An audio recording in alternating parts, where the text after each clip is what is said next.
So, you know, I'm here with my brother Y from the Rough Riders, and he's a humble guy. I've known him for decades. I'm here with my brother. Before the record deals, you know, the battle with Jay-Z and DMX was architected between me and him. Yeah, we all pretended that. And Steve Mack, my brother from the Best Out. Can't forget No, I don't think so. Steve Mack. Can't forget Steve Mack. I love you, Steve. And so, like, why is a guy that's cut from a cloth that really doesn't exist so much, and I consider him my brother?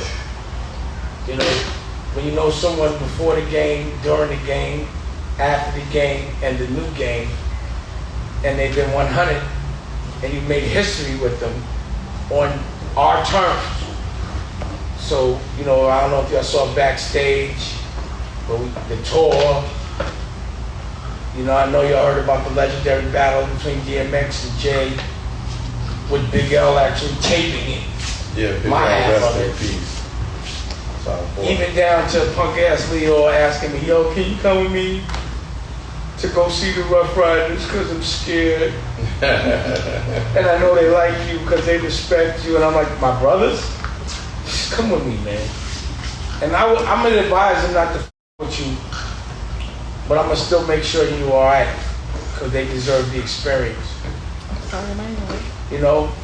So, you know, yesterday I got a call from a number, and I answered it, and he was like, yo, this is why.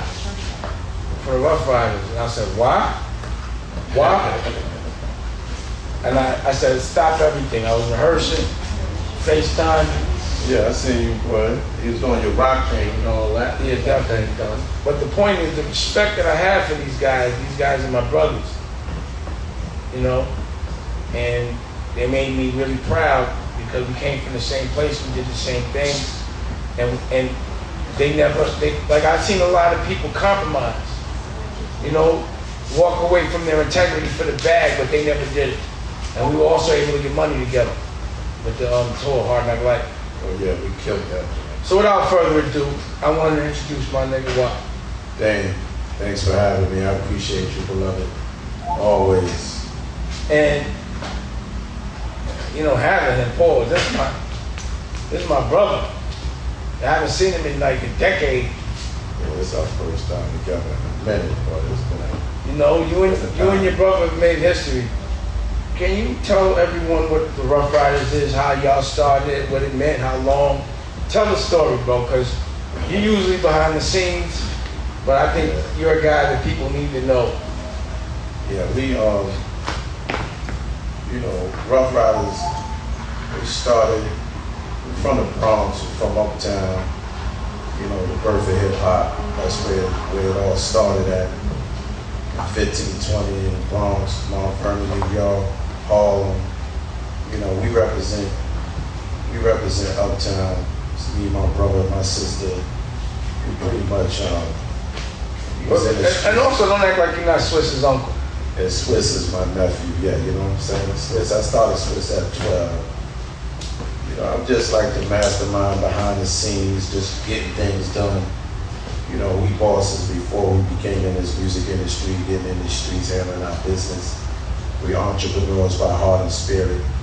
You know, Rough Rider is someone that overcomes a struggle and pretty much overcome it. Well, you never left the street.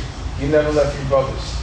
Nah. You know, you always make, the thing I love about y'all is the Rough Riders move as a team. It's a family thing.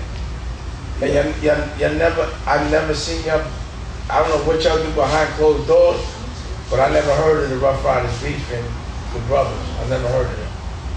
Nah, you gotta understand, you know, before, you know, we true family, so no matter what happened or how it's going down, we still gotta get at the table together and talk about our situations because siblings gonna have their wars. Y'all know about the way y'all handle things, bro. I like the way y'all deal with things. Cause I don't know about it. And that's the best way. Yeah, we keep our problems within, and so if they leak out, we just clean it up and we keep it moving, you know. You know how that thing goes, thing. Well, the thing also I like about y'all is your wealth is contagious. You made sure DMX made himself rich, Swiss, you know, you've always loved others before you loved alone. Yeah, we had fun. Always. From the street, like before the during the like that's why I with y'all, cause we knew each other. Like let's talk about the battle between Jay-Z and DMX. Oh yeah, that's great. How did that happen? It was Steve Mack, cause he's in the best out. Steve Mack.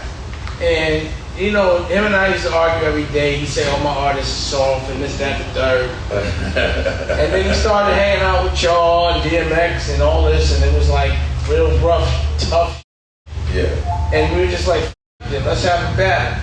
Yeah, that battle was crazy. In the Bronx, neutral ground. Yeah, that 168 with 3rd Avenue, Yeah. Webster. And you know what? And OG Daniel was friends with the cat that owned the barbershop. I spoke to him recently. You know, he's in a wheelchair. He remembers everything. You know. Wasn't we in there? We was on a pool table getting it there, My right? niggas on pool tables. Niggas pulling out guns. Oh yeah, that shit got nasty. Yeah, but we never was worried. We was like, Oh, we was in good we was space, like, though. put your guns away. Yeah. Put them shits down. These niggas acted out, but it's all good. You know, but it was still controlled. Yes. You know, and then to watch us then go on, and Big L take it. Big L take it. That was Big L getting it in. That was He Big got L that take footage. it. No, I got the footage. But Big L got the footage too. Well, he's not here. Rest in peace, Big L. We fuck with you, man. Big L's the truth. But I got the footage. You And got that footage? yeah, and I remember specifically you might know. Now, I told you for years I'm gonna with you for this. Yo, Dave, I had to do it, You man. was like, don't take DMX's part. They're not copywritten. I was like, all right. Yeah. So just take James. We have one half of that battle. Just hit where you. Yeah, we do, man. I mean, at that time, X was really getting into his own. A lot of cats were recording him. I just got him, you know, his paperwork and all that shit locked in. I was trying to get him situated. So that's what happened on that, man. You know, we wasn't letting nobody record that. I'm still gonna. You did your part though, so at least you got half of it. You 50% in. Now let's cut to, because I was thinking about this on the way to the gallery. You remember when Beanie was beefing with the Rough Riders and whatever happened? I don't know. But I was like, that was a classic. but you remember I was like, huh? And I went to your spot by myself and we spoke. Yeah. I was like, my brothers? I was like, nah, I ain't bringing nobody. I want to talk to my brother. Yeah. And I was like, we good. Let's keep it. It's love. It's love. We kept it simple. We always kept it simple. I don't forget who he was beefing with. He was beefing with Locks at the time. Yeah, they had the locks beef. So let's put it in perspective. Kiss and Beanie Siegel. That joint went to, you know, it was perfect. I know you're usually humble, but don't be humble. How many artists did you put on, producers, everything that really was birthed from the Rough Riders? Let's talk about that. Shit, I lost track, man. Right on me now. I lost track. I mean, DMX, let's start there. you got DMX, you got Swiss, you got Locks, you got Eve, you got Irv Gotti, you got Dame Priest, Drag On. you got Drag On, you got Eve, you got it's just on and on. I mean, On and on. It's on and on. And Swiss has done things that have surpassed what I thought. I remember. Yeah, Swiss is. I remember when Nice job. I felt like, you know, there was a couple of records, Money Cash, Hold Money Cash. I remember you giving me a CD or a tape, whatever it was at the time, with That this was young fire. cat, and I was like, Jay, this kid, we gotta. And he made all those records real quick. Yeah, Jay and Swiss, they click real well. Yeah. When they did that Money Cash Hold joint, then they did the Jigga joint. Jigga. Oh my God, that joint, it got ugly in it. Ugly. But I'm gonna tell you the story for that Jigga, my nigga joint was supposed to be Jada, my nigga. Jada didn't cop the joint. Oh, that one came from Swiss? I didn't even know that. Swiss did that joint. I didn't know that. Jada turned the joint down. He took it to Jay. Jay laced the joint. Jada was sick. He said, that's how it goes, man. Yeah. He took that. Yeah.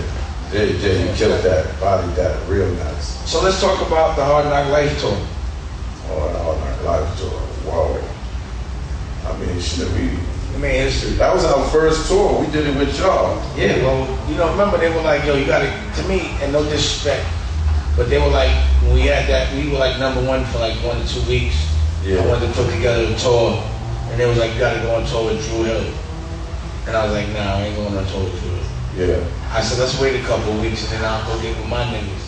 And I called you, Yeah. and we got together. And it was an equal tour, remember? Yeah. It was like like, the work. and we made it where we were both comfortable. And we had a ball. We made Hard Knock Life, the movie. Yeah, y'all did that real good. But I was trying to include y'all more, but X was a little more exclusive about letting me get the cameras on. I wanted more. Yeah. Remember that. We was actually we was a little bit extreme with the footage, but you know.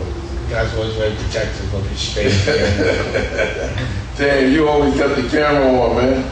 I just knew the future. You knew what it was. I just knew we were making history. I knew that there weren't going to be others like us anytime soon. Yes. And I knew that they were going to try to control the narrative and make it look like they took.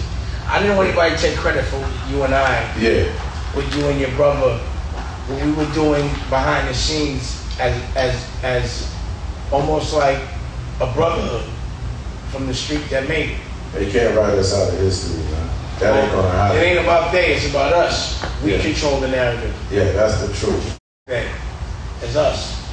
And even down to the motorcycle culture. I was in the car, I was explaining Nicolette, I was like, you don't understand, they're like, oh, it's the Black Hells Angels. Yeah. How did the motorcycle thing, tell me about that. We started that joint as a street team. So we went and got the illest rider in Harlem. Wink. Winky, he's from 11, he used to be around 11. I know Winky, very Yeah, you well. know Wink. He's still alive, right? Yeah, he down North Carolina. Nice. So we went and got Wink. You know what I'm saying? Is he still riding bikes? Yeah, that nigga still riding. That's crazy. That nigga riding. Wink is still doing things. Go on YouTube. You gonna see him. Isn't that crazy that, Yeah. like I knew Winky when I was like a child. Your Wink was going hard all back in But the that's day. what I'm saying, that's how real it is for us. Like, Yeah. it's like neighborhood. Yeah, Like you saying names that ring bells, I'm like Winky. I remember him in 1199 when I was 15. It goes way back. It goes way back. So you had Winky, go ahead. So we got on board Wink. He came, he started promoting, doing the street team. That's how we Which was jump-started genius, that. that's genius. We jump started that, did the anthem. After we did the anthem, everything went crazy. Wink went to battle everybody across the country with promoting the Rough Rider brand with DMX and all the artists and all that. That's how we was keeping the streets on fire. So is that a motorcycle crew? Cause I still see Rough Rider vest. If you want another amazing video with the one and only Dame Dash, check it out right there next to me. I think you'll enjoy it. Continue to believe, and I'll see you there.